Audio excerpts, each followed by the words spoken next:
അമ്മ ചോദിച്ചു, മോനെ, നിന്നെ ഞാൻ പെറ്റു, നിന്നെ ഞാൻ പോറ്റി വളർത്തി, എന്താണ് നീ എനിക്ക് പകരം നൽകുക?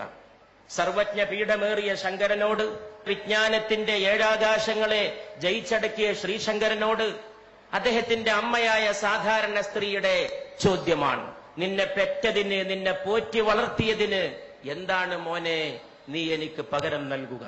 അതിന് പകരമായി ശങ്കരൻ മൊഴിഞ്ഞത് ഒരു ശ്ലോകമാണ്. നൈരുച്യം തനു ശോഷണം മലമയി ശയ്യാച്ച സാംവത്സരി.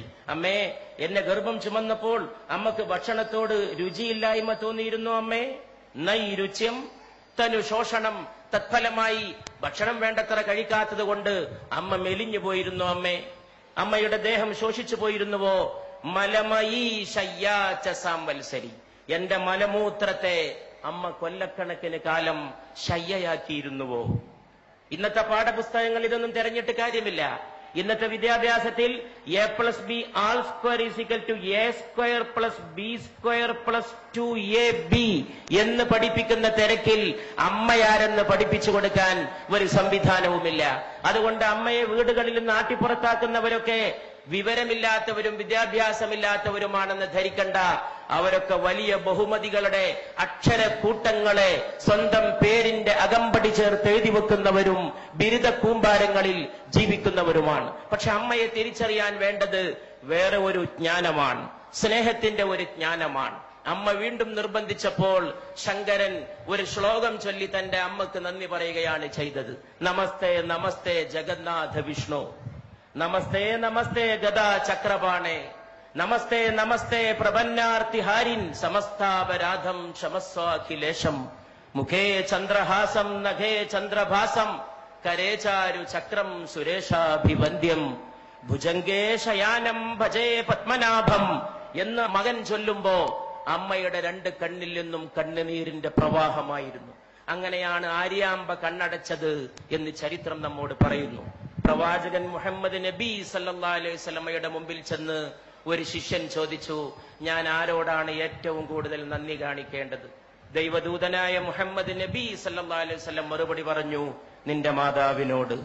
ചോദ്യകർത്താവ് ചോദിച്ചു, പിന്നെ ആരോട്? രണ്ടാമത്തെ ആൾ ആരാണെന്നാണ് ചോദ്യകർത്താവിന് അറിയേണ്ടത്. പക്ഷേ അവിടുന്ന് പറഞ്ഞു, നിന്റെ മാതാവിനോട്. പിന്നെ ആരോട് എന്ന് ചോദിച്ചപ്പോ വീണ്ടും പറഞ്ഞു, നിന്റെ മാതാവിനോട്. നാലാമതും ചോദ്യകർത്താവ് ആവർത്തിച്ചു, ഇനി ആരോടാണ് നന്ദി കാണിക്കേണ്ടത്? അപ്പോൾ പറഞ്ഞു, പിതാവിനോട് എന്ന്. 3 വട്ടം മാതാവും 4ാമത് മാത്രം പിതാവ് പോലും കടന്നു വരുന്ന വ്യാഖ്യാനമില്ലാത്ത, വർണ്ണിക്കാൻ കഴിയാത്ത സുഹൃതത്തിന്റെ പേരാണ് അമ്മ എന്ന് പറയുന്നത്. ഒരു കുഞ്ഞ് ജന്മം പ്രാപിച്ച് കുഞ്ഞിനെ അമ്മ മടിയിലിരുത്തി കുഞ്ഞിന്റെ ചുണ്ടിൽ, നമ്മുടെയൊക്കെ ചുണ്ടിൽ ആദ്യത്തെ ദാഹം വൈദ്യുതി തരംഗം പോലെ ത്രസിക്കുമ്പോൾ, അതൊരു ഇലക്ട്രിക് വേവ് പോലെയാണ് ആദ്യത്തെ ദാഹം. ആ ആദ്യത്തെ ദാഹം വൈദ്യുതി തരംഗം പോലെ നമ്മുടെ ചുണ്ടിൽ ത്രസിക്കുമ്പോൾ മാതാവ് തന്റെ നെഞ്ചത്തെ അമൃത കുംഭങ്ങളോട് തന്റെ മോനെ ചേർത്ത് പിടിക്കുന്നു. ചുണ്ടിന്റെ വൈദ്യുതിയുടെ ആദ്യദാഹം ത്രസിക്കുന്ന ആവേശത്തോടെ മാതാവിന്റെ ശരീരത്തോട് ചേരുമ്പോൾ അമ്മയുടെ ശരീരത്തിന്റെ ഓരോ സിരകളും ചേർന്ന് പാടുന്ന ഒരു സംഘഗാനമുണ്ട്, നീ അമ്മയാണ്, നീ അമ്മയാണ്, നീ അമ്മയാണ്. ഞാൻ വിശ്വസിക്കുന്നു ഈ ലോകത്തെ ഏറ്റവും വലിയ കലാമുഹൂർത്തം ആ സന്ദർഭമാണ്. The best artistic moment of human life, മാനവ ജീവിതത്തിന്റെ ഏറ്റവും ഉത്കൃഷ്ടമായ കലാമുഹൂർത്തം. അത് അമ്മയ്ക്ക് മാത്രം വശമുള്ളതാണ്, അതാർക്കും അവതരിപ്പിക്കാൻ കഴിയില്ല. ആ അമ്മയെ ആട്ടിപ്പുറത്താക്കുമ്പോൾ ഈ ലോകത്തെ ഓരോ മനുഷ്യനും ചിന്തിക്കാൻ കഴിയട്ടെ, 9.5 മാസത്തോളം നീ നിന്റെ മാതാവിന്റെ ഗർഭാശയത്തിൽ കഴിഞ്ഞ സമയത്ത് നിന്റെ ശരീരത്തിന് വേണ്ട ഊർജം നൽകാൻ, ആഹാരം നൽകാൻ അമ്മയുടെ ശരീരത്തിൽ നിന്നൊരു കേബിൾ വയറിട്ട് നൽകിയിരുന്നു നിന്റെ ദേഹത്തേക്ക്. ആ കേബിൾ വയറിലൂടെ നിനക്ക് ആഹാരം നൽകിയിരുന്നു, അന്നം നൽകിയിരുന്നു. അതിലൂടെയാണ് നീ ശ്വസിച്ചത്, അതിലൂടെയാണ് നീ പോഷകാംശം സ്വീകരിച്ചത്. നീ ജനിച്ചു വളർന്ന് വലിയ ആളായി ആകാശം മുട്ടുന്ന രീതിയിൽ വളർന്നപ്പോഴും നിന്റെ മാറത്ത് ദൈവം അതിന്റെ ഒരു മുദ്ര ബാക്കിയുണ്ടാകണമെന്ന് തീരുമാനിച്ചു. അതാണ് പൊക്കിൾ കുഴി. മാതാവിനെ ചവിട്ടാൻ കാലോങ്ങുന്നവന്റെ മാറത്തിരുന്ന് ഈ മുദ്ര തേങ്ങണം. ആ മുദ്ര മരിക്കുന്നവരെ 9.5 മാസത്തെ ജീവത്യാഗത്തിന്റെ മുദ്ര മനുഷ്യൻ മരിക്കുന്നവരെ അവന്റെ മാറത്ത് കിടക്കണം എന്ന് സർവേശ്വരൻ തീരുമാനിച്ചിരിക്കുന്നു. അച്ഛന്റെ മുദ്ര പോലും വേണമെങ്കിൽ ശരീരത്തിൽ നിന്ന് മാറ്റിയേക്കാം. മാതാവിന്റെ മുദ്രയെന്ന പൊക്കിൽ കുഴി മാറ്റാൻ ഈ ലോകത്ത് ഒരു ശസ്ത്രക്രിയ കൊണ്ടും സാധ്യമല്ല.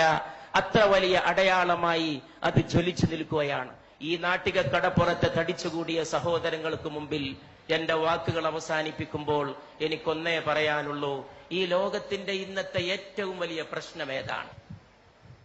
ഒരുപാട് പ്രോജ്വലമായ കലാമുഹൂർത്തങ്ങൾ നമ്മുടെ നാടിന് സമർപ്പിച്ച് ഈ നാടിന്റെ കലാഹൃദയത്തെ ത്രസിപ്പിച്ച മോഹൻലാലിന്റെ സാന്നിധ്യത്തിൽ, സത്യൻ അന്തിക്കാടിനെ പോലെ ഒരു നിമിഷത്തെ സ്നേഹത്തെ ഒരു യുഗത്തേക്ക് പ്രസരിപ്പിച്ച ഒരു തൂലികാകാരന്റെ സാന്നിധ്യത്തിൽ, കേരളത്തിന്റെ ഗ്രാമങ്ങളിൽ മുഴുക്കെ മുഴങ്ങിയ കൈതപ്രത്തിന്റെ സ്നേഹഗാനത്തിന്റെ സാന്നിധ്യത്തിൽ, ഒരുപാട് കുടിലുകളിൽ കഞ്ഞിയില്ലാത്തവന് കഞ്ഞി എത്തിച്ചു കൊടുത്ത് ഒരുപാട് മലയാളികൾക്ക് തൊഴിൽ നൽകിയ, സ്നേഹത്തിന്റെ പുതിയ വ്യാഖ്യാനം തീർത്ത യൂസഫ് അലി സാഹിബിന്റെ സാന്നിധ്യത്തിൽ, ഇവിടെ ഈ മഹാസ്നേഹ സമ്മേളനം സംഘടിപ്പിച്ച, അതിനുവേണ്ടി ത്യാഗം ചെയ്ത എന്റെ പ്രിയ സ്നേഹിതൻ, സ്നേഹത്തിന്റെ പ്രതാപം പോലെ ജ്വലിക്കുന്ന പ്രതാപന്റെ, അദ്ദേഹത്തിന്റെ സുഹൃത്ത് റഷീദിന്റെ, അവരുടെയൊക്കെ സഹപ്രവർത്തകരുടെ സാന്നിധ്യത്തിൽ ഞാൻ ചോദിക്കുന്നു. ഇവിടെ ചോദിക്കേണ്ട ചോദ്യം അതാണെന്ന് വിശ്വസിക്കുകയും അതിന് ഉത്തരം നൽകാൻ ശ്രമിക്കുകയും ചെയ്തുകൊണ്ട് ഞാൻ എന്റെ വാക്കുകൾ അവസാനിപ്പിക്കുകയാണ്. ഏതാണ് ഈ ലോകത്തിന്റെ ഏറ്റവും വലിയ പ്രശ്നം? അത് ദാരിദ്ര്യമല്ല. ഇഷ്ടം പോലെ പട്ടിണി ഇന്നും ലോകത്തുണ്ട്. എന്റെ അടുത്തൊരു ചെറുപ്പക്കാരൻ വന്നിരുന്നു. ഒട്ടകത്തിന്റെ മലദ്വാരത്തിലേക്ക് വായ ചേർത്ത് നിൽക്കുന്ന ഒരു സുഡാനീസ് ബാലന്റെ ചിത്രവുമായിട്ട്. ഒട്ടകം വിസർജിക്കുന്നതിന് വേണ്ടി ആ വിസർജ്യം ആഹരിക്കാൻ കാത്തു നിൽക്കുകയാണ്. ദാരിദ്ര്യത്തിന്റെ പരമകാഷ്ഠ, ഒട്ടകത്തിന്റെ മലദ്വാരത്തോട് വായ ചേർത്ത് വെച്ച് നിൽക്കുന്ന സുഡാനിലെ ബാലൻ. എന്നിട്ടും ഞാൻ പറയുന്നു, ദാരിദ്ര്യമല്ല ഈ ലോകത്തിന്റെ പ്രശ്നം. ഈ ലോകത്തിന്റെ പ്രശ്നം ഇന്നും ഒരുപാട് നിരക്ഷരരുണ്ടെങ്കിലും നിരക്ഷരതയുമല്ല ഈ ലോകത്തിന്റെ പ്രശ്നം എന്ന് ഞാൻ പറയും. ഈ ലോകത്തിന്റെ ഏറ്റവും വലിയ പ്രശ്നം തൊഴിലില്ലായ്മയല്ലെന്നും ഞാൻ പറയുന്നു. ഈ ലോകത്തിന്റെ പ്രശ്നം സ്നേഹശൂന്യതയാണ്. അതിൽ നിന്നാണ് വർഗീയത ഉണ്ടാകുന്നത്, അതിൽ നിന്നാണ് ഭീകരവാദം ഉണ്ടാകുന്നത്, അതിൽ നിന്നാണ് തീവ്ര സങ്കല്പങ്ങൾ ഉണ്ടാകുന്നത്, അതിൽ നിന്നാണ് മാതാവിനെ ആട്ടിപ്പുറത്താക്കാനുള്ള അവസരമുണ്ടായിത്തീരുന്നത്, അതിൽ നിന്നാണ് അച്ഛനെ അവഗണിക്കാൻ തോന്നുന്നത്. മാതാവിന്റെ കാൽച്ചോട്ടിലാണ് സ്വർഗം എന്ന് പ്രവാചകൻ പറഞ്ഞു. മാതാപിതാക്കൾക്ക് പ്രായമെത്തിയാൽ അവരോട് ഛെ എന്ന വാക്ക് പോലും പറയരുത് എന്ന് ഖുർആൻ വിലക്കി. ഛെ എന്ന ഒരു വാക്ക് മതി വേദനിപ്പിക്കാൻ. നീ നിന്റെ അച്ഛനെ തൊഴിക്കണമെന്നില്ല, ഒരു വാക്ക് മതി വേദനിപ്പിക്കാൻ. വാക്കുകൊണ്ടുപോലും നീ അവരെ വേദനിപ്പിക്കരുത്. ദൈവത്തോട് നന്ദി ചെയ്യുന്ന പോലെ നീ നിന്റെ മാതാപിതാക്കളോട് നന്ദി ചെയ്യണം എന്നും ഖുർആൻ തുടർന്ന് കൽപ്പിക്കുന്നു. അതുകൊണ്ട് പ്രിയപ്പെട്ടവരെ, ഇന്നത്തെ ലോകത്തിന്റെ ഏറ്റവും വലിയ പ്രശ്നം സ്നേഹശൂന്യതയാണ്. അത് ഓർമ്മിപ്പിച്ച വലിയ ഒരു അമ്മയെയും ഞാൻ ഓർക്കുന്നു. അത് മദർ തെരേസയാണ്. ഇന്ത്യയിലെ വലിയ ഒരമ്മ, ഒരുപാട് മക്കളെ മാറോട് ചേർത്ത അമ്മ.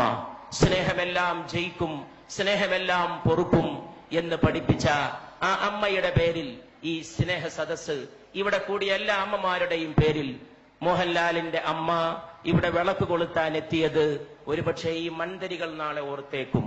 കാലങ്ങൾ കഴിഞ്ഞ് ഈ അമ്മമാർ വീട്ടിലേക്ക് പോയാലും നാളെ വൃദ്ധസദനങ്ങൾക്കെതിരായ ഒരു താക്കീതായി, ഇരുട്ടത്തൊരു കിരണമായി, ഒരു ഉൽഫുല്ല ബാലരവിയുടെ അരുണോദയ കിരണമായി, സ്നേഹനിരാസത്തിന്റെ അന്ധകാര സീമകളിലേക്ക് അടിച്ചു വീശുന്ന സ്നേഹപ്രകാശത്തിന്റെ ജ്വാലയായി ഈ തിരി എന്നും കത്തി എരിഞ്ഞു എന്ന് വന്നേക്കും.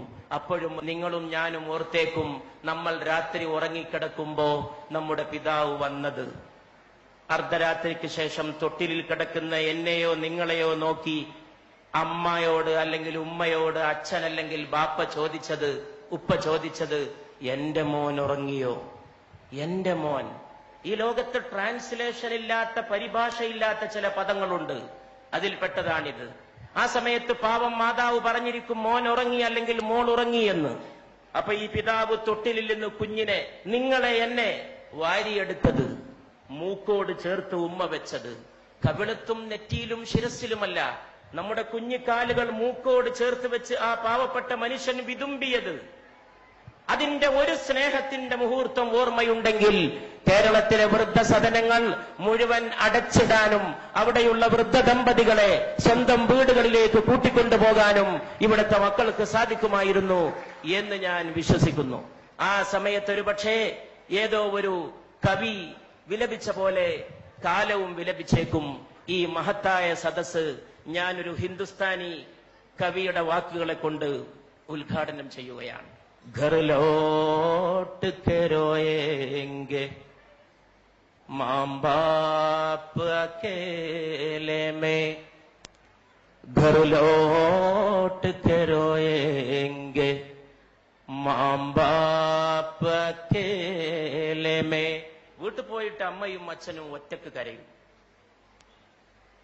ഘർ ലോട്ട് കെ റോയേംഗെ മാം ബാപ്പ് അക്കേലെ മേ, മിട്ടി കെ ഖിലോനെ ഭി സസ്തേ ന ഥേ മേലെ മേ.